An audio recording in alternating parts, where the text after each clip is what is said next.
Hi, everyone. I'm Alec Sunners, and I'm here with our Chief Investment Officer, Chris O'Shea. We're recording this on March 13th, 2026. With the recent headlines about the Middle East, we want to take a minute to talk about what's actually happening with your investments. So, Chris, as we look at the escalating conflict in Iran and the oil price spike, how do you weigh these events against traditional economic indicators like unemployment or consumer confidence? Yeah, thanks, Alex. Good morning. Yeah, it's a the seriousness of this cannot be understated.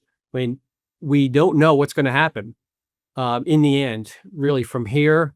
So the markets discount news as they get it, but also during these you know shocks to the geopolitical system, markets have a way of looking through them to see if it's a regional conflict. Is it something less than that? And so, because underlying it all are long term fundamentals. So far, markets have been mostly orderly in trading. The only exception to that is oil.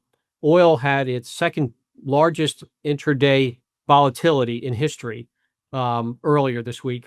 So, but markets did. So, like for today, you saw news come out about fourth quarter GDP was cut in half. Some of the growth was cut in half. So markets are discounting that a little bit today.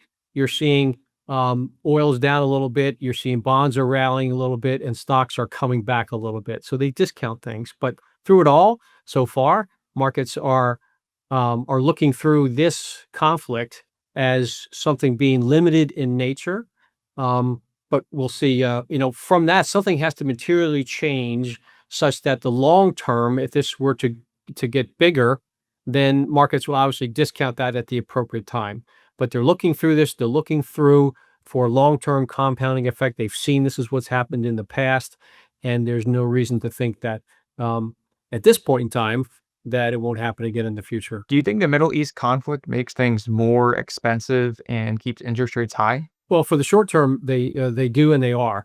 Rates are higher. You're seeing mortgage rates are higher because you're seeing oil. Oil prices have risen to such a great extent that in the short term, it's affecting things, prices at the pump. And there's been a hold. Interest rates initially went down when the war started, but now they've drifted a little higher. So in the short term, I think yes, rates are a little higher, but they were in a trading range. It hasn't broken out above that. Rates are like mortgage rates are still lower than they were a year ago. The long term again has to do with how this war unfolds and what happens with the supply of oil. You're seeing that they're talking about the Strait of Hormuz. Well, they also have this pipeline now in Saudi Arabia that was put in place to really help in these times. Strait of Hormuz has 20% of the world's oil supply traveling through there, so it doesn't have the impact that it used to. Unless the worst case scenario happens in the war, then things should resolve, and I would still expect that rates would come down by the end of the year. Are there any sectors that are actually doing well? Well, it says the price of oil is up. So in the S&P 500, there are 11 sectors that they divided up into. Energy is one. As of last night, energy is the only sector that is up for the year. The rest of the stocks are down. One sector, tech, is flat. So everyone else is down, the other 9. So oil is up. That doesn't impact us. We invest in a diversified way. So we have exposure to all 11 sectors. So energy is helping us, but we don't try to trade around events like this. We really look for the long-term compounding effects of the market, and that's how we invest. And so, but that is what's happening so far. So you will see impacts, obviously, to stocks in your portfolio. Can you walk us through how our rebalancing process works? How does it help us during times like this? Sure, I can. In fact, we rebalanced last quarter because we have some internal triggers that in the end, stock investing is all about buying low and selling high, right? So we have mechanisms that help us on either end of the spectrum of the cycle. Markets are going higher. Once it gets to a certain point, we will sell stocks down and put them into the non-stock side of the portfolio that hasn't been, obviously has a lesser rate of return. And then on the reverse, if markets have dropped to the point where some triggers have hit that now we're buying at the low end and positioning for the longer term. In the end, this really levels out some volatility, and so we think that that has done it to an extent this time also.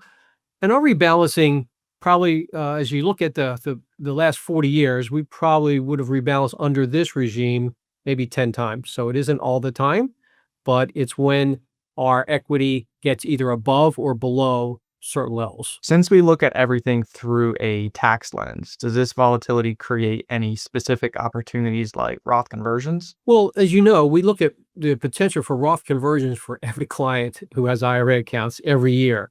And so we're always employing a strategy for that. And certainly, markets that have declines, if it works out that as you're considering that, if you move up a few months, then we surely take advantage of that. Markets haven't dropped that significantly where it has, back in 2025, you saw the S&P 500 was down close to 20% in the first quarter of the year.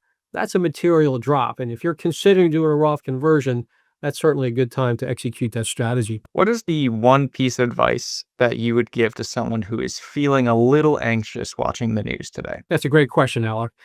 Relates to what I said earlier in the conversation. We're always looking for the compounding effects of stocks, right? That's what our clients know, that you could have your money completely safe and get CDs or treasuries, but you're getting a lower rate of return. So for the longer term, assets that you can leave alone and have the benefit of companies' innovations and strategic thinking. We have some of the best companies in history are operating now. And so as they continue to adjust and adapt to the changes that are going on, risk premiums, meaning that the things that are happening now, markets are adjusting prices along the way, but companies adapt. And the long term has not been clouded to the point where that stocks will continue to do well. So we would just say that certainly it's unnerving overall, and anytime loss of life is involved is just a terrible thing. But for how the markets are discounting, they still look for the long-term compounding effects of earnings and growth and policy. Thanks, Chris. It's a good reminder that we build these plans to handle exactly this kind of volatility. If you're feeling uncertain or want to see how your specific plan is holding up, give us a call at 410-823-7283 or visit financialconsulate.com to schedule an intro call. We're here to help. Thanks for watching. Thanks, Alec.